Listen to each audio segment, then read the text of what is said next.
नमस्कार, बुलेटिन में आपका स्वागत है। मैं हूं आपके साथ आशा सरमाल। चलिए शुरुआत करते हैं बुलेटिन की इस वक्त की बड़ी खबर से शुरुआत करेंगे। आपको बताते चले कि उपराज्यपाल की तरफ से एक बार फिर से लिस्ट जो है वो जारी की जा सकती है। आपको बताना यह भी बहुत जरूरी है कि उपराज्यपाल प्रशासन जल्द ले सकता है एक और बड़ा फैसला। देश के गद्दार सरकारी मुलाजिमों की एक और लिस्ट बहुत ही जल्दी यहां पर जारी हो सकती है, तैयार हो सकती है और जल्द ही गद्दारों से छिन सकती हैं उनकी सरकारी नौकरियां। इससे पहले कुल 18 सरकारी मुलाजिमों को भुगतना पड़ा है खामियाजा और आपने भी देखा था कि किस तरह से सरकार की तरफ से यहां पर उन लोगों पर नकेल कसने की कोशिश की गई थी, क्योंकि 11 मुलाजिमों के नाम सामने आए थे। कुल मिलाकर आप देखिए 18 सरकारी मुलाजिमों को इसका पूरी तरह से खामियाजा भुगतना पड़ा था। लेकिन अब आने वाले समय में एक बार फिर से उपराज्यपाल प्रशासन जल्द एक बड़ा फैसला ले सकता है, जिसमें एक लिस्ट तैयार की जाएगी उन सरकारी मुलाजिमों की जो गद्दारों की लिस्ट में शामिल होंगे। एक एक व्यक्ति का यहां पर डाटा जो है वो खंगालने की कोशिश की जा रही है। सरकारी विभागों के अंदर डाटा खंगालने की कोशिश की जा रही है और अब देखना यह होगा कि उपराज्यपाल की तरफ से जो लिस्ट जारी की जाएगी उनमें किन किन लोगों के नाम शामिल हो सकते हैं, क्योंकि पहले भी देखा कि 18 सरकारी मुलाजिमों पर गाज किस तरह से गिरी और सलाउद्दीन के बेटों के साथ भी किस तरह से यहां पर कार्रवाई करने की बात निकलकर सामने आई थी। दोनों तस्वीरें आपको जम्मू और श्रीनगर की सेक्रेटरीट की दिखाई जा रही है, जहां पर अब सरकारी मुलाजिमों को मुकम्मल तरीके से ये भुगतना आने वाले समय में पड़ सकता है, क्योंकि उपराज्यपाल प्रशासन जल्द ही एक बड़ा फैसला लेने वाला है। देश के गद्दार सरकारी मुलाजिमों की एक लिस्ट बहुत ही जल्दी तैयार हो सकती है और अगर इनके अंदर किसी का भी नाम शामिल होगा तो जाहिर तरीके से सब जानते हैं कि किस तरह से कार्यवाही जो है वो अमल में लाई जा सकती है। पहले भी लगातार सरकारी मुलाजिमों पर गाज गिरती हुई नजर आई थी। 18 सरकारी मुलाजिमों पर इस तरह से कार्यवाही करने की कोशिश की गई थी, लेकिन अब यहां पर देखना यह है कि ये लोग कौन कौन से विभाग से रहेंगे और किस तरह से इन पर नकेले कसी जाएंगी। इसी पर ज्यादा बातचीत के लिए हमारे सहयोगी सैयद तजम्मुल हमारे साथ जुड़ चुके हैं। तजम्मुल, सबसे बड़ा फैसला जो है वो अहम माना जा रहा है कि कुछ ही दिनों के बाद यहां पर उपराज्यपाल की तरफ से एक लिस्ट जारी हो सकती है। क्या लगता है कौन कौन से विभागों को खंगालने की इस बार कोशिश हो रही है? पहले ही एक्टिविटीज के पादाश के बाद उन्हें रुखसत किया गया सरकारी दफ्तरों से। उसके बाद क्या कुछ होगा उसका सख्त इंतजार है, लेकिन बड़ी खबर डेवलप हो रही है कि सीआईडी डिपार्टमेंट ने अब बड़े मुलाजमीन की फरिस्त तैयार की है, जो आइंदा कुछ दिनों में chief secretary doctor Arun Kumar Mehta के टेबल से गुजरकर लेफ्टिनेंट गवर्नर मनोज सिन्हा तक पहुंच सकती है और आखिरी फरमान जो है जारी किया जाएगा। उसमें जो आरोप है उसमें आपकी बात न सिर्फ एम्प्लॉयज है बल्कि सीनियर मोस्ट अफसरान उसमें है, जिन्हें ये उनके खिलाफ जुर्म आयद किया गया कि उन्होंने एंटी नेशनल एक्टिविटीज या मिलिटेंसी को ग्लोरीफाई करने के लिए उन्होंने कहीं न कहीं अपना रोल अदा किया है। जिसके बाद दो तरह के अब फरमान जारी हो सकते हैं। पहला वो जो एम्प्लॉयज और ऑफिसर्स हैं उन्हें रुखसत किया जाएगा। तीसरा ये कि जो लोग अब एस्पिरेंट्स जब उनकी फैमिली के बच्चे जो हैं जो इस वक्त मुख्तलिफ कॉलेज यूनिवर्सिटीज में दाखिल है, अगर उन्होंने कल की डेट में सरकारी मुलाजमत के लिए फॉर्म वगैरह दाखिल करने हो तो उन्हें भी उस वक्त सीआईडी डिपार्टमेंट से अलग से वेरिफिकेशन कर सकता है। पहले सीआईडी, सीआई के, एसपी के, जम्मू कश्मीर पुलिस और बाकी विंग्स जो जम्मू कश्मीर पुलिस के वो वेरिफिकेशन करते थे कि उनका ट्रैक रिकॉर्ड क्या कहता है, उन्होंने माजी में कोई एंटी नेशनल एक्टिविटीज में हिस्सा तो नहीं लिया, कई बार जेल तो नहीं गए हैं। और इस तरह से आपको याद होगा कि आशा सरमाल जब जम्मू कश्मीर में मिलिटेंसी पीस पे थी तो काफी लोग जो है मिलिटेंसी छोड़कर वापस कौमी दायरे में आए थे, उन्होंने अपने अपने दफ्तरों को भी ज्वाइन किया था और पुलिस में भी भारी तादाद में ये लोग शामिल हुए थे। तो जम्मुल, मेरी आवाज पहुंच रही है? जी जी, अपनी बात पूरी कीजिए।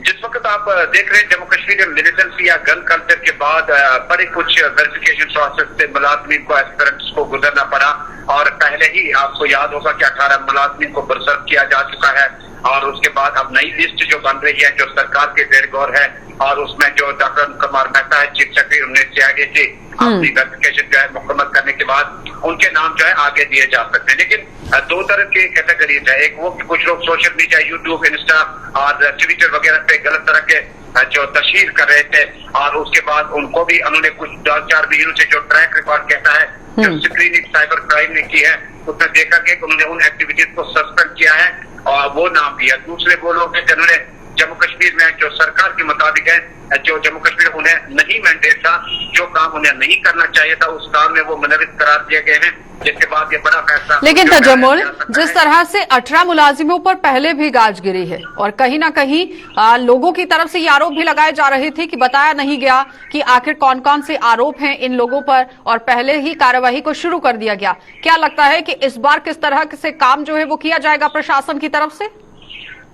देखिए, जिस वक्त आप इन 18 मुलाजिम की बात करते हैं, जिसमें आपको याद होगा कि नॉर्थ कश्मीर का कुपवारा इलाका, उधमपुर, जम्मू प्रोविंस का, कश्मीर के कई इलाके हैं जहां पर मुलाजिम को बरतरफ किया गया।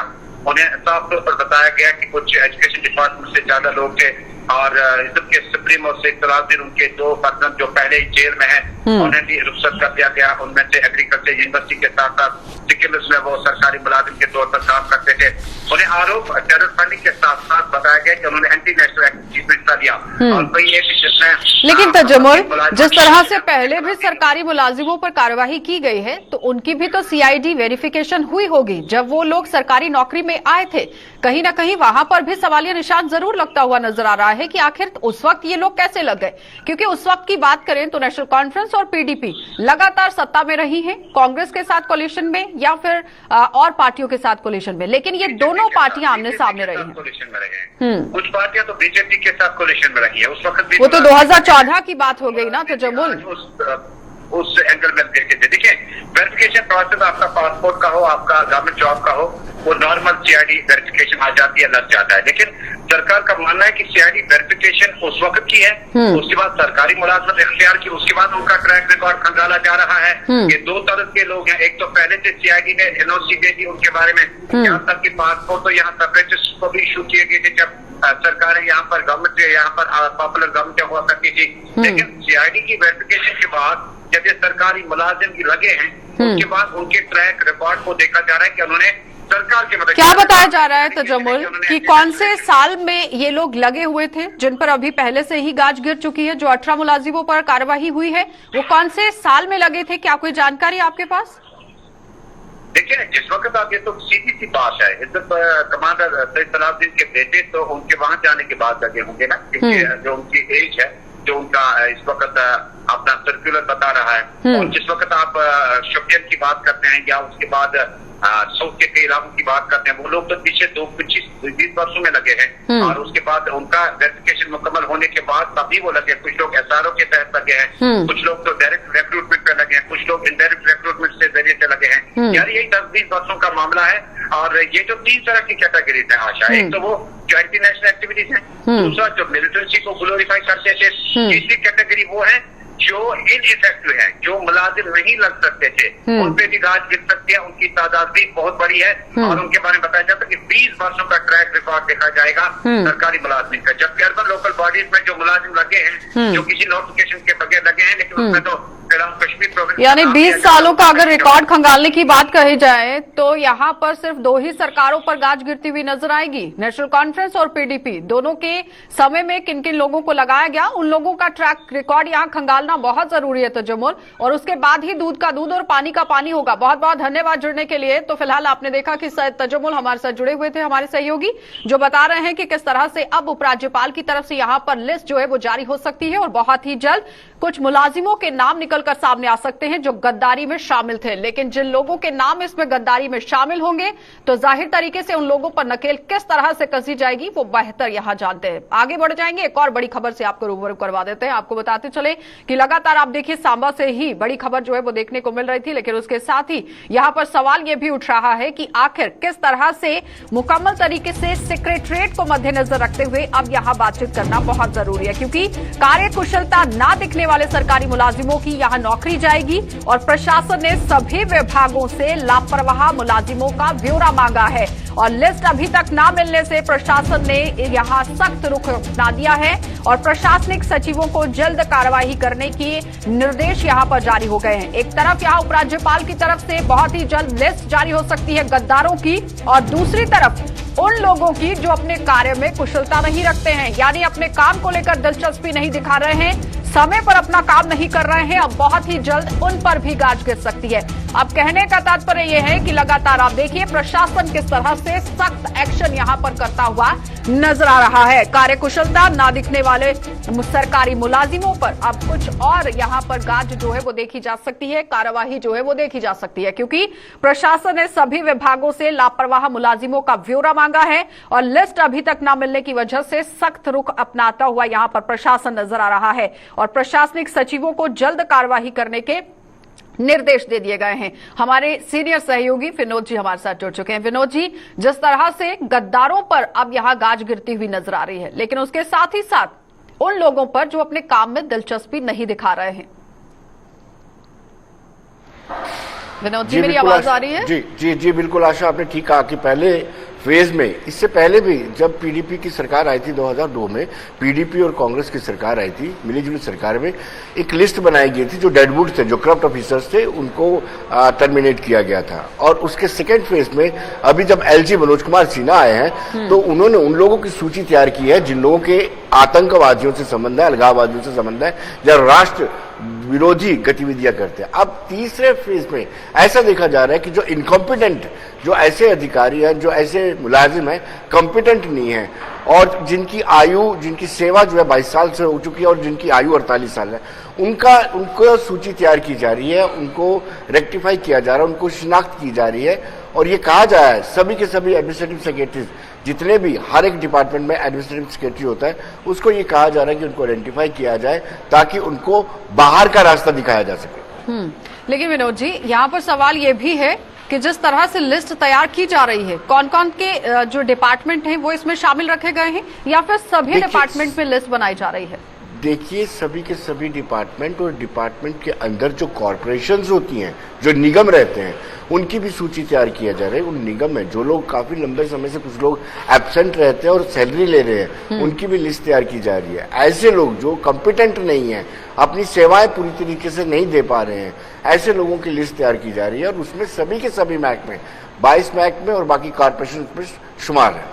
क्या लगता है विनोद जी, भाई भतीजावाद और भ्रष्टाचार को अब खत्म करने की कोशिश की जा रही है प्रशासन की तरफ से? देखिए, ट्रांसपेरेंसी लाने की कोशिश की जा रही है और ये प्रयास किया जा रहा है कि अप टू द मार्क काम किया जाए। जो लोग अच्छे हैं, कॉम्पिटेंट हैं, उनसे अच्छे तरीके से काम लिया जाए, क्योंकि ये पहले भी प्रयास किया गया था लेकिन वो सही प्रयास, सही और स्टीक नहीं बैठ पाया था। जिन लोगों को सस्पेंड किया गया था, टर्मिनेट किया गया था, वो कोर्ट के माध्यम से दोबारा भी बहाल होकर आ गया है। लेकिन इस बार ऐसी व्यवस्था की जा रही है, कानूनी कार्रवाई, लीगैलिटी पूरी ध्यान में रख करके ही ऐसी लिस्ट तैयार की जा रही है ताकि उनको बाहर का रास्ता दिखाया जा सके जो बोझ बने हुए हैं। क्या लगता है विनोद जी कि ये यहाँ पर कदम उठाने की जरूरत क्यों आखिर प्रशासन को पड़ गई? क्योंकि जिस तरह से योजनाएं, परियोजनाएं जो चलाई जा रही हैं, आम लोगों की तरफ से बताया जा रहा है, सरकारी मुलाजिमों की तरफ से काम नहीं हो रहा। और साथ ही साथ आप ये भी देखिए कि जो प्रोजेक्ट इस वक्त शुरू किए गए हैं वो भी कहीं ना कहीं अधर में लटके हुए हैं। इन सभी को देखते हुए ये सारा काम करने की कोशिश की जा रही है। जी आशा, हम देखते हैं कि एक प्राइवेट सेक्टर होता है, गवर्नमेंट सेक्टर होता है। प्राइवेट सेक्टर कितना कॉम्पिटेंट होता है, प्राइवेट सेक्टर में कोई फाइल नहीं रुकती है, और जो गवर्नमेंट सेक्टर है उसमें कहीं ना कहीं लिंगरान चीजें रहती हैं। बहुत सारे प्रोजेक्ट, अगर हम जम्मू की बात करें तो बहुत सारे प्रोजेक्ट जो प्रेस्टीजियस प्रोजेक्ट थे वो अभी भी लटके हुए हैं। रोपवे का प्रोजेक्ट जो है कल कंप्लीट हुआ है। उसके अलावा हम आर्टिफिशियल लेक की बात करेंगे, साबरमती के पैटर्न पे तभी को डेवलप करना है, मुबारक मंडी के सारे प्रोजेक्ट जो लिंगरान है। इस प्रोजेक्ट जो लिंगरान होते हैं उसकी वजह यही रहती है कि जो सरकारी मुलाजिम है वो ये सोचते हैं कि अब हमें नौकरी मिल गई है, नौकरी पाना मुश्किल होता है, नौकरी से कोई निकाल नहीं सकता है। यही एक वजह है कि अब गवर्नमेंट ने सब कुछ तर्क करने के लिए, यानी एक डर डालने की कोशिश की जा रही है ताकि समय पर काम जो है वो करवाया जा सके, कुछ ऐसा।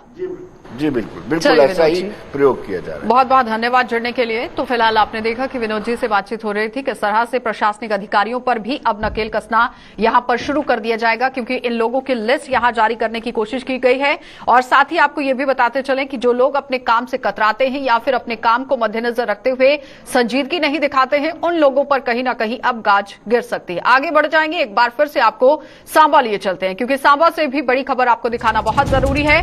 कई दिनों की राहत के बाद सांबा में फिर कोरोना की आफत देखी गई है और जिले में 24 घंटे में कोरोना संक्रमितों के 13 मामले सामने आए हैं और लोगों की लापरवाही किसी बड़े खतरे को अंजाम दे सकती है। और पाबंदियों में मिली हुई छूट वापस लेने पर प्रशासन को यहां पर मजबूर होना पड़ रहा है। एक तरफ आप ये देखिए कि लगातार जिस तरह से आम लोगों की सुविधा के लिए यहां छूट देने की कोशिश की गई थी, लेकिन अब कहीं ना कहीं लोग इस पे कोताही बरतते हुए नजर आ रहे हैं, जिसकी वजह से अब ये छूट जो है वो किसी भी वक्त खत्म हो सकती है। प्रशासन जो है वो अपना सख्त रुख इख्तियार कर सकता है। इस वक्त की बड़ी खबर जिला सांबा से देखने को मिल रही है, जहां पर कोरोना के मामलों की रफ्तार अब बढ़नी शुरू हो चुकी है। आफत जो है वो देखने को मिल रही है। जिला में 24 घंटे की बात करें तो 13 नए मामले यहां पर पॉजिटिव आ चुके हैं और सांबा जिला एक ऐसा जिला जो बिल्कुल पूरी तरह से पहले फेज में भी कोविड फ्री हुआ था, दूसरे फेज में भी देखा गया कि कैसे वहां पर काम हुआ, लेकिन अब आप देखिए धीरे धीरे जिस तरह से ये पटरी पर कामकाज लौटाते हुए नजर आया प्रशासन, लेकिन उसमें ही कहीं ना कहीं आम लोगों की तरफ से कोताही बरती गई है और कोताही बरतने का पूरा खामियाजा यहां आम लोगों को झेलना पड़ रहा है, क्योंकि 13 नए मामले 24 घंटे में सामने चुके हैं, जो एक छोटी बात नहीं है, चिंता का विषय है। तो इस पर बातचीत करना बहुत जरूरी है। ऋषि खजूरिया हमारे साथ जुड़ चुके हैं। ऋषि, पहले फेज की बात करें, जब यहां पर कोविड की पहली लहर देखी गई थी तो सबसे पहले कोविड का फ्री जिला जो हुआ था वो जिला सांबा था, लेकिन दूसरी लहर में भी देखा गया कि बहुत कम केसेस आने शुरू हो गए। प्रशासन की तरफ से फिर यहां एहतियात बरतने की बात तो कही गई, लेकिन काफी ढील भी दी गई। क्या लगता है कि उसी का खामियाजा आज यहां पर भुगतना पड़ रहा है? देखिए, लगातार जिस तरह से आपने देखा कि सांबा जिला में हालात धीरे धीरे काफी ज्यादा सामान्य हो चुके थे और लगातार शून्य पर जो पॉजिटिव केसेस का आंकड़ा था ये पहुंच चुका था, लेकिन हम ये भी साथ साथ अपडेट कर रहे थे कि कल का मामला जो वो सामने आ रहा है, तो आप ये ना समझे कि कोरोना वायरस खत्म हो चुका है और यहाँ पर आप ऐसा ना समझे कि अब लापरवाही करेंगे। तो कहीं ना कहीं लोगों ने लापरवाही की है और लापरवाही का ये नतीजा है कि एक बार फिर से जो डबल फिगर्स में कोरोना वायरस के पॉजिटिव मामले पिछले 24 घंटों में यहाँ पर रिपोर्ट हुए हैं, 13 नए मामले हैं। ये आप ये कह सकते हैं आंकड़ा छोटा नहीं है। अगर उससे एक दिन पहले शून्य का आंकड़ा था तो एकदम से 13 केस आना ये चिंता का विषय जरूर है। और प्रशासन जिस तरह से लगातार अपडेट भी कर रहा था कि आपको गाइडलाइंस का पालन करना है, प्रशासन ने वक्त वक्त पर गाइडलाइंस जारी की, लेकिन लोग जो रिलैक्सेशन का पूरी तरह से आप ये कह सकते हैं कि दुरुपयोग करते हुए नजर आए। रिलैक्सेशन दी प्रशासन ने, वो आपके हित में इसलिए थी क्योंकि लोगों के सारे कामकाज रुके पड़े थे, लोगों ने काम करने थे, दुकानदारों ने काम करने थे, तो ये कहीं ना कहीं इन बिटवीन जो पूरा सिस्टम अब दोबारा से पटरी से उतरता हुआ नजर आ रहा है। तो कहीं ऐसा ना हो कि जो तीसरी लहर का हम जिक्र कर रहे हैं तो वो तीसरी लहर दस्तक भी दे दे और हमें पता ही ना चले। लेकिन यहां से अब एहतियात बरतने की काफी ज्यादा जरूरत है। लेकिन अब प्रशासन, मुझे लगता है कि तो अब प्रशासन की तरफ से किस तरह से संजीदगी बरती जा रही है? क्या जितनी भी ढील दी गई है उसमें कोई कटाई की जाएगी? अब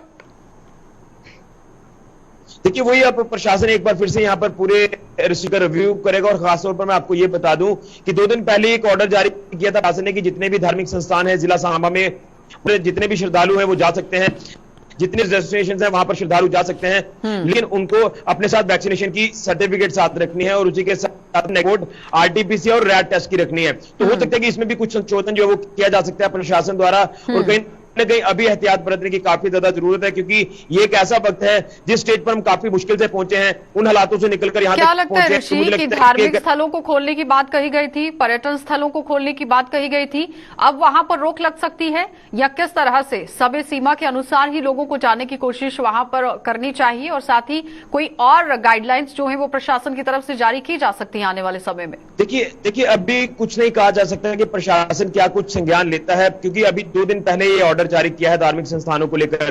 तो ये 24 घंटे में जो 13 मामले सामने आए हैं, ये अब देखना ये है कि क्या ये आंकड़ा आज अगर शाम को कोई नया अपडेट आता तो क्या उसमें बढ़ते हैं। अगर आंकड़े बढ़ेंगे तो शायद प्रशासन मजबूरन कोई एक जो सख्त फैसला लेगा, लेकिन इसके लिए हमें इंतजार करना होगा, क्योंकि अभी ये 13 मामले सामने आए हैं, ये 13 वो कोविड सेंटर्स में शिफ्ट कर रही है। ये बताइए, जो ये 13 मामले सामने आए हैं, ये लोग कहां से ताल्लुक रखते हैं? क्या इनकी कोई हिस्ट्री खंगालने की कोशिश की गई है कि कहां पर संपर्क रहा है?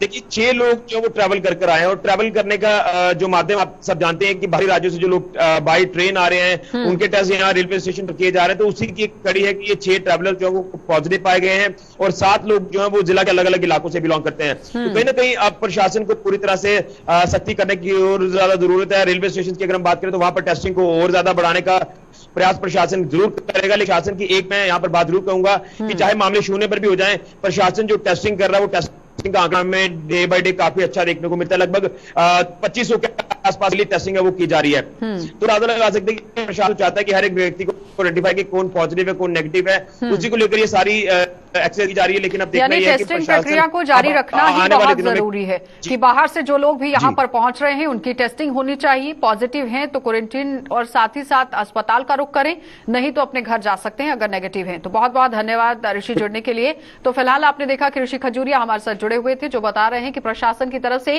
टेस्टिंग प्रक्रिया तो की जा रही है, लेकिन रेलवे स्टेशन पर भी गहनता से यहाँ पर टेस्टिंग प्रक्रिया की जांच करवाना बहुत जरूरी है कि आखिर किस तरह से बाहर से लोग यहाँ पर पहुंच रहे हैं और जो लोग बाहर से पहुंच रहे हैं उन्हें टेस्टिंग प्रक्रिया से गुजरना बहुत जरूरी है। आगे बढ़ जाएंगे, जम्मू के नरवाल इलाके की बात कर लेते हैं। जम्मू के नरवाल इलाके में बनाया गया नया बस स्टैंड शुरू होने से जम्मू शहर के बीचों बीच स्थित पुराने जनरल बस स्टैंड के दुकानदारों की रही सही उम्मीदें भी अब धूमिल होने लगी हैं। इन दुकानदारों को प्रशासन से भी कई उम्मीदें थी, लेकिन इनका कहना है कि वो अभी भी अपने वादों पर खरा नहीं उतर पाए हैं। पुराने बस स्टैंड के दुकानदारों ने अब प्रशासन से बीसी रोड पर और केसी मोड़ पर खड़ी होने वाली छोटे यात्री वाहनों को इस बस स्टैंड में दाखिल होने की इजाजत देने की मांग की ताकि उनकी रोजी रोटी भी चल सके। दुकानदारों के मुताबिक अगर बात की जाए तो एक एक दुकान पर 3 से 4 मुलाजिम काम करते हैं और प्रशासन ने अगर इस बात का कोई ध्यान नहीं दिया या इस बात पर कोई कदम नहीं उठाया तो उनके परिवार भी सड़कों पर आ जाएंगे। हमने उनको कहा था कि कम से कम इनका भी ख्याल रखना, नहीं तो ये सभी ऐसा आप ख्याल नहीं रखोगे तो ये सभी पटरी पे आ जाएंगे। तो उन्होंने कहा था, आश्वासन दिया था, मगर ऐसा नहीं हुआ। उन्होंने हमें नज़रअंदाज कर दिया, जिसकी वजह से आज ये हालत आप देख रहे हो। और बस स्टैंड में आगे कोरोना की मार की वजह से जहाँ पे बिल्कुल काम नहीं है। हाँ, अब हम जहाँ पे चाहते हैं कि कम से कम जहाँ पे छोटी गाड़ियाँ जो बीसी रोड पे लगी रहती हैं, वो केसी चौक में लगी रहती है, इंदिरा चौक में लगी रहती हैं, और आए दिन जाम की पोजीशन बनाते रहते हैं। वहाँ पे रोड पे ऊपर जाम लगा रहता है, उनकी वजह से ये जगह बहुत खुली हो गई है। उन गाड़ियों को जहाँ लाया जाए और जहाँ से जो दूसरी जहाँ बढ़ते हैं, जहाँ दूसरी जगह जाते हैं, तो यहीं से चले। उनका स्टैंड जहाँ पर बना दिया जाए, जिससे कि हमारे जो दुकानदार भाई हैं इनका भी परिवार चलता रहे और उनका भी काम चलता रहे, जिससे कि सभी का रोजगार काम चलता रहे। उन्होंने भी 2-2, 3-3, 4-4 मुलाजिम रखे हुए हैं, उनकी अपनी फैमिली है, अपने बच्चे हैं और लोगों से उधार लिया हुआ है, वो भी देना है। आगे कोरोना की मार पड़ी हुई है, पंजाब रोडवेज की बसें नहीं चल रही हैं, लखनपुर से पार इधर बसें नहीं आ रही हैं। एक मार वो हमको पड़ रही है, दूसरी मार हमें ये गवर्नमेंट ने दे दी है। और हम गवर्नमेंट के आगे दिक्कत आ रही है यहाँ पे? हमको दिक्कत ये आ रही है, आज देख लो पूरा शमशान घाट बना दिया इन्होंने। इतने 200-250 दुकानदार हैं। कल शाम से ही पूरा हम ऐसे ही सिर पर, आगे कारोबार नहीं है, आगे हमको कोरोना की मार पड़ रही है। और अब गवर्नमेंट ने और डिमांड किया, बटन डाल दिया। हम जो चाहते हैं, ये जो इतनी जगह है, ये भी जितना वो है इतनी जगह ये है, इतनी भी कुछ बनना चाहिए ताकि टेम्पो ट्रैवल बाहर जो बीसी रोड पे जाम है, केसी चौक पे जाम है, वो अंदर आना चाहिए। वीडियो कोच अंदर लाओ, जहाँ पंजाब रोडवेज की बसें इधर रहने दीजिए, कुछ ना कुछ तो रहे ना। हमारे दुकानदार क्या करेंगे, वो तो परेशान हो गए हैं। कल रात को गए हैं घर में, घर से उनको जूते पड़े हैं। आपने क्या लाया हमारे लिए घर में? उनके छोटे छोटे बच्चे हैं, इसलिए उनके बारे में सब कुछ सोचना चाहिए।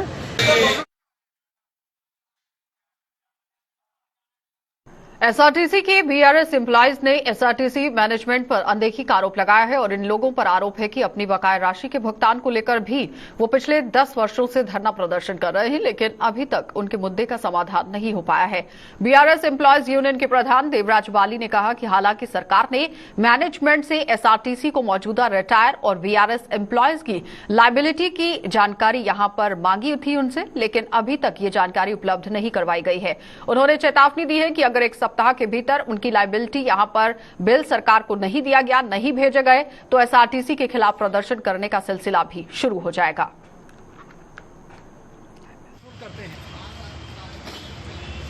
लायबिलिटी भेजी जाए, लेकिन एसआरटीसी मैनेजमेंट इस पर कोई सीरियस नहीं है, वो लाइटली ले रही है। टाइम टू टाइम इनके पास जाते हैं, कुछ यूनिट ऐसे हैं जो ना बात सुनने के लिए तैयार हैं। मुझे लगता है कि यूनिट वालों की और मैनेजमेंट की कोई मिली भगती है, या मैनेजमेंट उनके आगे बेबस है, जिनका ऑर्डर इम्प्लीमेंट नहीं हो रहा है। हम एसआरटीसी मैनेजमेंट को वार्न करते हैं, 1 वीक के अंदर अंदर हमारे जो बिल हैं कंप्लीट हो गए, सेक्टर नहीं किए तो हम उनके खिलाफ धरना प्रदर्शन करेंगे। तो पुल का निर्माण कार्य पूरा न होने से जम्मू के सतवारी ब्लॉक में गोविंदपुरा के लोगों में भारी रोष देखा गया। इन लोगों का आरोप है कि 2016-17 में इस पुल का निर्माण हुआ था, लेकिन आज तक इस पुल की अप्रोच रोड का निर्माण नहीं हुआ पाया है। और उन्होंने ये भी बताया है कि अप्रोच रोड के निर्माण को लेकर वो कई बार जम्मू नगर निगम के अधिकारियों से गुहार लगा चुके हैं, लेकिन अभी तक उनकी परेशानी का समाधान नहीं किया गया। लोगों ने चेतावनी दी है कि अगर जल्द ये निर्माण नहीं किया गया तो वो निगम के दफ्तर का भी घेराव करेंगे। ये पुल जो है ये बनाया नहीं जा रहा है, पिछले 4 साल से टूटा हुआ है। सैकड़ों लोग जो है अपने बच्चों को यहाँ बिल्कुल सामने प्राइमरी स्कूल है जिसका मात्र डिस्टेंस 50 मीटर है, इसको अपने बच्चों को वहां पहुंचाने के लिए लोग जो है वो 6 किलोमीटर अपने बच्चों को पैदल और साइकिल पे, कोई अपनी स्कूटी पे लेके जाता है। अफसोस की बात यह है कि जब भी हमने अप्रोच किया जम्मू म्युनिसिपल कॉर्पोरेशन के अंदर सुनवाई नहीं होती है और हम लोग बार बार गुहार लगाते हैं कि इस पुल को तुरंत बनाया जाए ताकि हजारों लोग जो है जो इस पुल से अपने काम के लिए जाते हैं, अपने बच्चों को स्कूल छोड़ने के लिए जाते हैं, इसको बनाया जाए। अन्यथा पूरा जो गोविंदपुरा की दोनों वार्डें हैं और इसमें वार्ड नंबर 5 के लोग भी गुजरते हैं, हजारों लोग जो हैं वो जम्मू म्युनिसिपल कॉर्पोरेशन के मेयर जो हैं, जम्मू म्युनिसिपल कॉर्पोरेशन की एडमिनिस्ट्रेशन जो है उसके बाहर जाके धरना प्रदर्शन करेगी और उस गेट से तब तक उठा नहीं जाएगा जब तक इस पुल का निर्माण शुरू नहीं किया जाएगा। अपना बच्चे जंदे ने निके निके पैदल भी नहीं जा सकते, इन्नी सानू परेशानी। तो पुल बनना चाहिए, रास्ता बनना चाहिए। मेरा रास्ता सारा जंदा नहीं, ज्यादा नगरिया निकलता है, सानू पैदल भी जाना बड़ा मुश्किल है। चलिए, बुलेटिन में फिलहाल इतना ही। देश और दुनिया की खबरों के लिए आप बने रहिए गुलिस्तान न्यूज के साथ।